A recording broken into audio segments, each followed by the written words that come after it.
Welcome to Luca is a Billionaire, where the only thing I invest in is your answers. You start by ensuring you can make the change. Back up any personal files and sign in with an administrator account so you have permission.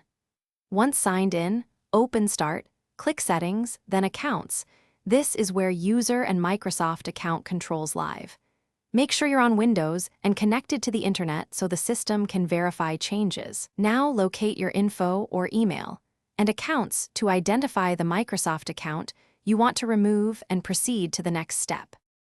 You'll see the Microsoft account listed under Email and Accounts or Family and Other Users. Select it.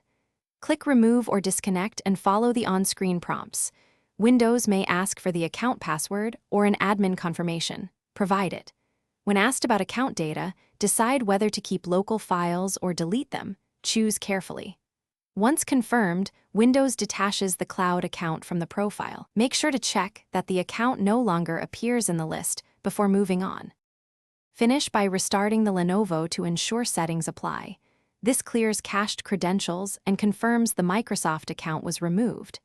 If you still need a sign-in method, create a local administrator account under Settings, right arrow Accounts, right arrow Family and Other Users, then sign out and test it. If removal fails or the device still lists the account, go to Account. Microsoft.com from another device to sign in and revoke that device's access. This forces disconnection. If problems persist, repeat removal as admin or contact support. Thanks for watching and please subscribe. It's the best investment you'll ever make.